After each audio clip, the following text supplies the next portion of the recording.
تعرف ان اللي حصل في فيلم عادل ينتقم اتكرر تاني بس مش في مصر؟ اي حد في الدنيا بيتفرج وبيحب الرعب اكيد شاف فيلم سجين التركي اللي نزل منه اكتر من جزء، والنهارده هنتكلم عن الجزء الجديد بتاعهم وهي النسخه الاندونيسيه، واللي طلع عليه اشاعات واقاويل ان الناس بتنصح محدش يتفرج عليه، واللي اتفرج عليه بيحكي حكايته واللي حصل، واللي قالوا كمان ان الفيلم اتقال فيه طلاسم حقيقيه، ده غير كمان ان حد قال ان اسماء الله الحسنى اتقالت معكوسه، واللي منهم قال ان الحيوانات اللي في الفيلم دي حقيقيه وان الطقوس اللي في الفيلم بتحصل فعلا في جلسات السحر الاسود. تعالوا نعرف في الاول يعني ايه كلمه سجين. هو سجن صغير وضيق يذهب اليه الفجار، وقال بعض المفسرين انه موجود تحت الارض السبعه السفلى، وقيل كمان انه موجود في السماء الدنيا، والكلمه دي ذكرت في سوره المطففين. تعالوا بقى نروح لقصه الفيلم. بنت بتحب ابن عمها جدا، وعلى الرغم من انه متجوز ومخلف الا انها لسه بتحبه ونفسها تكون الست الوحيده اللي في حياته، وعشان كده لجأت للسحر الاسود عشان تخليه يحبها، وفعلا بدأت تعمل سحر اسود لمراته، واللي جابت كل الطلبات اللي الدجال طلبها، واللعنه فعلا اصابت مراته، ومن هنا بدأ الرعب واللعنه. كل الناس اللي شافوا الفيلم قالوا ان وقت الجلسات اللي كانت بتتم في مشاهد الفيلم بيحسوا بخنقه وضيقه،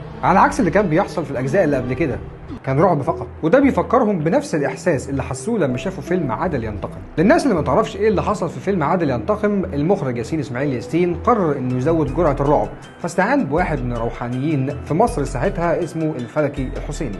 ساعتها قال له قول اي كلام يحسس الناس ان انت بتقول تعويذه، وللاسف قال تعويذه حقيقيه. بس هل فعلا مخرج فيلم سجين قدر يوصل لواحد من الخمسه سته اللي بيقولوا التعزيمه صح، ولا هو كمخرج شاطر قدر يخدعهم بكل المؤثرات الصوتيه ويوصلهم للحاله اللي هم فيها، ولا كل ده ماركتنج وتسويق زي اللي حصل في الحلقه اللي اتكلمنا فيها قبل كده عن ذيس مان؟ مستني رايك في الكومنت، ما تنساش تعملي فولو وسبسكرايب على كل البلاتفورم.